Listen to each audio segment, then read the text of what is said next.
Going into this game, a lot of pundits in the British press and media broadly speaking said Manchester City would comfortably beat Real Madrid. Even Wayne Rooney said Manchester City would blow Real Madrid away. In the lead up to this match, Ancelotti said he wanted to leave the game with an advantage. He didn't necessarily mean a score advantage, but even a psychological advantage. Although the game ended in a draw, I believe it was Real Madrid that won the psychological battle going into the second leg.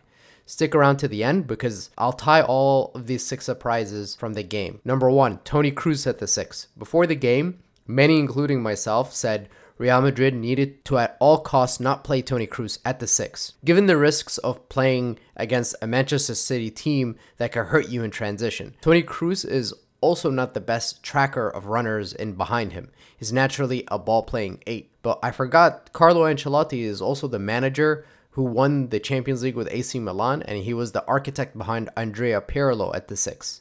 The idea was having quality ball progression from the back to initiate the build-up play. Real Madrid were able to escape City's press by having quality passes from the center backs and Toni Kroos, which takes me to number 2, which is Real Madrid's press. Real Madrid had the most effective pressing pattern against City this season.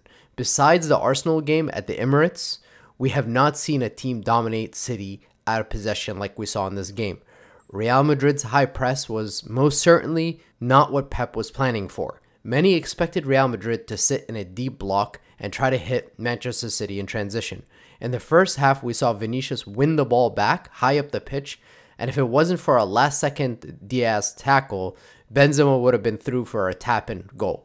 Although Real Madrid's press was high up the pitch, it was designed to disrupt City's build-up play. Real Madrid's center backs didn't move high up the pitch either. The press was designed purposely to make sure that Real Madrid was pressing, but also not leaving themselves exposed to balls over the top and playing a high line. Which brings me to point number 3, which was Camavinga. If it wasn't for a misplaced pass by Camavinga in this game, he was man of the match. Largely due to his ball carrying, his tenacity, and how he shut down Bernardo in this game. His overall physical presence was dominating. Camavinga was dominant in the game, both from a defensive and offensive point of view, but his role slightly changes in the second half. In the first half, Camavinga stayed wide to stop the offensive threat from Bernardo, but in the second half, he was given the instructions to move a little bit more centrally to create almost a double pivot with Valverde. And Toni Kroos would then shift to his position, almost to the left back role, to pick up the ball and move it forward to players like Luka Modric, Vinny Jr, and others. Which brings me to point number 4, which was Rudiger. Many lauded Rudiger for his performance in this match, but it was not a surprise to me at all. When Real Madrid played in the Clásico at the Bernabeu earlier this season, when they won 3-1, Militao was given a similar instruction that Rudiger was given in this match. Militao marked Lewandowski man-to-man very closely, and Rudiger was told to be aggressive with Haaland every time he got the ball and not give him any room to breathe. The few times Haaland tried to go high up the pitch and pick up the ball, Rudiger followed him and would even foul him to make sure that he wasn't able to turn and have space in behind. Rudiger's role really helped Toni Kroos because Toni Kroos wasn't exposed by having runners in behind him. Which brings me to Rudiger's defensive partner, which is Dani Carvajal. Dani Carvajal had one of his best games of the season. He was impeccable. He might not be the best right back when it comes to some of the fixtures in La Liga, but in big games, Dani Carvajal is the best right back in world football. His experience and intelligence in this game was on full display. He completely shut down Jack Grealish in this game, in 1v1s. What he was able to do is stop Jack from doing what he likes to do, which is run at defenders and have them backpedaling.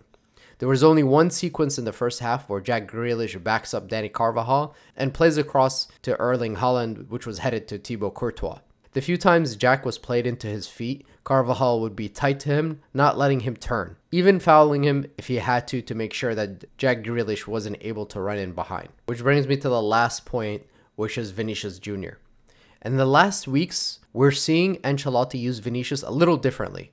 Typically, we're used to seeing Vinny playing wide where he's devastating and he could beat any right back in the world. But where we're seeing more output from Vinicius recently is when he's drifting more centrally in transition, giving him more opportunities to have a shot on goal or play a decisive pass. Part of the reason for this change has been also Camavinga's inclusion at left back and his ability to run into the wide space. With City often playing with a back three with Stones moving into the double pivot, Vinicius can exploit that space between the center backs. Going to Manchester, Real Madrid feels that they can get the win and make it to their 6th Champions League in 9 years. Real Madrid, although drawing the game, dominated the match besides the first 15 minutes.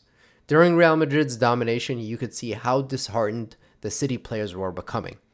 If Real Madrid had any doubts about their ability to defeat City or stop Erling Haaland, those doubts are gone. In the return leg, we can expect City to be a little bit more aggressive and try to take charge of the game, which gives Real Madrid a big opportunity to exploit them with the likes of Vini, Rodrigo, and Benzema. After the game, Carlo Ancelotti drew attention to the refereeing, making the headlines the referees and putting less pressure on the players for the second leg. If you liked this video, I'd really appreciate it if you gave it a like and subscribe to my channel, and don't forget to hit the bell notifications. Thank you for watching.